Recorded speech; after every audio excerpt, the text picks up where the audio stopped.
Have you ever noticed those amazing promotions and huge numbers on your favorite poker site? They look great, but understanding how these systems actually work and if these numbers are really achievable is much, much harder than it seems. In this video, I'm going to guide you through the basic numbers of GGPoker's reward system so you really understand what's going on under the hood. I'll show you which bonuses to watch, what technical details you need to track, and how to organize everything so you can unlock a much higher return than you might expect. So, before we go on, let me make something clear. Everything in this video is based on experience. It is not an official guide, it's not something you can just simply look up on the internet. Okay. What I'm sharing here comes from years of personal tracking, essentially data gathering my own results, and combined with a lot of feedback and conversation with other regular and winning players across different stakes. So, if you enjoy this kind of transparent, data driven uh, content, please make sure you like, subscribe, leave a comment so I can grow this channel and eventually turn this series into something that helps our whole poker community. My name is Endurance, and this is your guide to the GG Poker's reward system. The first thing we need to understand is rake, because everything starts here. So, what is rake? Rake is the fee that the poker site takes from each cash game pot or tournament entry. It is essentially the price you pay to play on the platform. In cash games, a small percentage is taken from the pot. In tournaments, rake is included in the buy-in. Rake is the engine behind the entire reward system. Everything, tied points, GAMs, VIP levels, is based on how much rake you generate. To calculate your exact rake, you need to record the following: your starting bankroll, your ending bankroll, and your session win-loss from PokerCraft. Based on this, the formula is simple. Take your ending bankroll minus your starting bankroll, that gives you your net change, and subtract the change from your session win-loss, and the result is the amount of rake you paid. But watch out! This number is not necessarily the rake your poker tracking software will display as rake.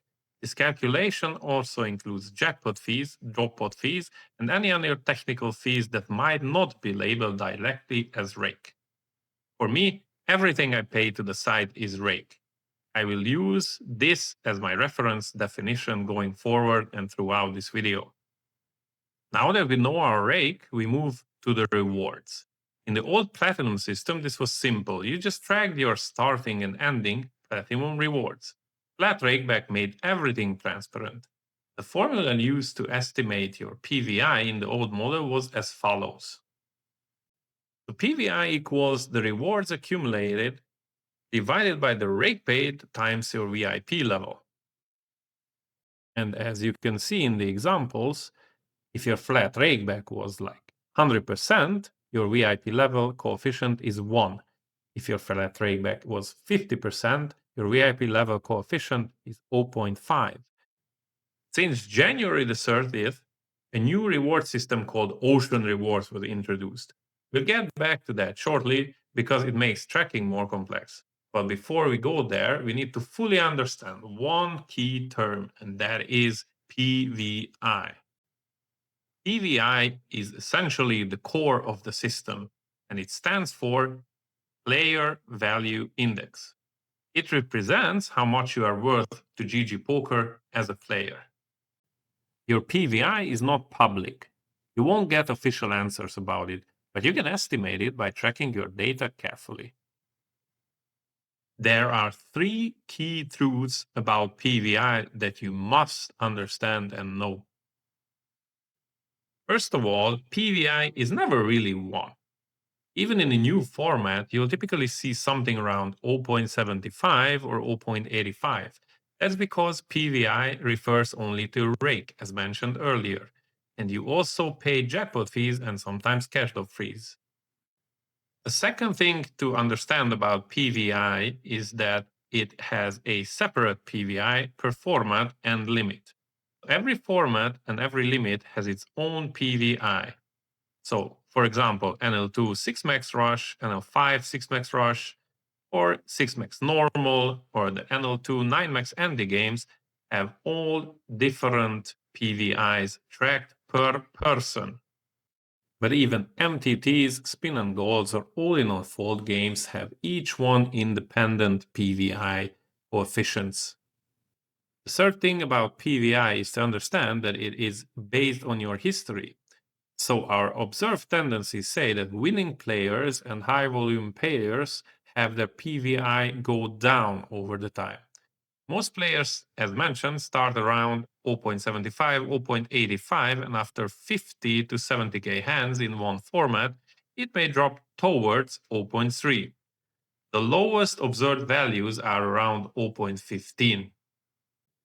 The slightly good news here is that after roughly 6 months away from a format, PVI appears to reset close to the starting levels. So what does this tell us exactly? Well, while many poker pros say that you should specialize in one format, the system actually encourages diversification. So if you stay in one format forever, your rakeback will decline and effectively becomes zero.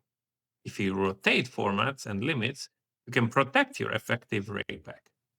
And so, at this point, if you thought it's not going to get more complicated, well, welcome to the ocean rewards. Let me explain. In the new GG reward system, you earn 100 tide points for every $1 of rake generated. Based on your VIP status, you receive a multiplier that determines how many gams you can accumulate from the tide points you earn. These gams can be converted into real rakeback chests in the gam store. The more gams you accumulate, the better the deal becomes. However, PVI directly affects tide point generation. So this means the lower your PVI is, the fewer tide points you are going to get, and the fewer gams eventually. To reach the heavily advertised rakeback percentages, you need to accumulate gams for months or even a year to unlock a higher value chest. So let's sum up the effects of the new system. First negative effect that we see is that players with weak bankroll management may cash out early and get rather lower value rewards and not wait for the high value chests. Second is that players can no longer receive rakeback on a weekly basis, but must consistently save up over time. This can, of course, delay moving up in stakes as well. This delays payouts compared to the old weekly model. From a business perspective, it is totally understandable. It increases the liquidity for GGPoker by encouraging players to save long term. So basically, you should be receiving a slightly better percentage when choosing a high value chest because you allow your money to stay in the bank. Normally, this should give you an extra percent or reward in the long term, but the fact is that it takes so much time to accumulate this chest that it might be eventually fail because of the long-term saving. There are actually positive effects also from the new system. First is that it is harder for new account registrations to exploit the system, which is actually protecting the regular players, because low VIP levels limit jam accumulation. The second is that high-stakes players can now reach up to truly 80% rakeback, which was previously capped around 60%. And now we come to the key strategic part of this presentation. Let me explain you how PVI and rewards calculation work in practice. In this scenario, we look at two players who are completely new to GGPoker. They start at fish VIP level with 0 points. They've been playing on other sides and are solid poker players, so we assume they can be break-even at N100 and PL100 cash games. We also assume the rake remains constant at 8.5 big blinds per 100. From our perspective, this is exactly not so critical. For the next 2 months, they grind a consistent number of hands. The only difference between them, that player 1 changes game type every 10 days. So technically, we have a PVI hopper and a game specialist. During the grind, both players move up in VIP levels and their gem generation increases. They both pay the same total rake, so 25,500 generated. However, the PVI hopper levels up faster and gains significantly more tide points. We can clearly see how PVI decline hits tide point and gem accumulation. If both players were to convert the rewards at that point, the PVI hopper would earn slightly over 24% rakeback, and the game specialist would earn only 12% rakeback. Don't forget that there are other parts of the rakeback system that you should be understanding, exploring in the future. We will be looking into those in upcoming videos. So all in all, you have to have realistic expectations. What really brings you forward is knowing the system and monitoring your own performance. As a friendly reminder, this video was not focusing on to debate whether the advertisements can be reached or PVI does exist, but rather to help you as a poker player to fully understand the reward system at GGPoker. So if you like this video, please be so kind to like and subscribe and leave a constructive feedback below in the comments. See you in the next video. Good luck at the tables.